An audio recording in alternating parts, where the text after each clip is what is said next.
Muling nanguna ang Pilipinas sa mga bansa sa mundo na may pinakamataas na panganib mula sa mga kalamidad at ibang peligro ayon po yan sa isang pag-aaral. Kabilang sa sinusuri ng report ang kakayanan ng isang bansang tumugon sa sakuna. Ang mga reaksyon ng gobyerno sa pagtutok ni Ivan Mayrina. Umaabot ng 20 bagyo o higit pa ang karaniwang dumadaan sa Pilipinas kada taon. Dagdag pa ang minsay banta ng mga bulkan at mga lindol sa iba't ibang bahagi ng kapuluan. Kaya hindi na nakapagtataka na sa 173 bansang sinurvey, nangunguna na naman ang Pilipinas sa ikatlong sunod na taon sa 2024 World Risk Index. Bukod sa exposure, vulnerability at susceptibility ng isang bansa, sinusuri rin sa nasabing report ang kakayahan ng isang bansa na tumugon sa mga kalamidad at iba pa mga mapanira o mapanganib na pangyayari. Saad pa ng report, kabilang sa direktang nakaapekto sa risk index ang kahirapan ng isang bansa.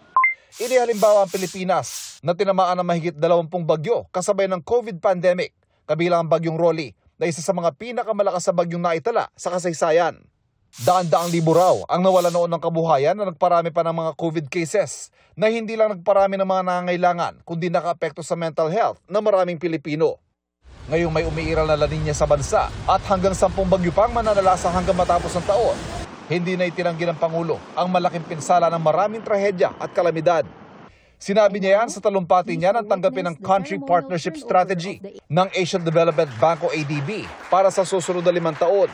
$12 billion ang commitment sa Pilipinas sa susunod na 3 taon ng ADB. Isa sa pangunahing pinagkukunan ng pondo ng Pilipinas, utang man o donasyon. Our focus on renewable energy and climate solutions as today, we have been apprised of the unfortunate news that the Philippines once again has the dubious privilege of being the most vulnerable country in the world when it comes to climate change. That is the new list that the World Risk Index has just released. Pinag-aaralan na rin ng DNR ang report at nakikipagtulungan sa mga ahensya ng gobyerno at private sector para mapalakas ang kakayahang protektahan ang buhay at kabuhayan.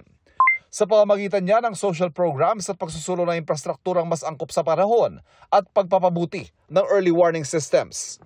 Makikipagtulungan din ang Office of Civil Defense sa iba't ibang sektor para patuloy na isulong ang mas malawak at konkretong mga hakbang para bawasan ang epekto ng mga peligro sa bansa.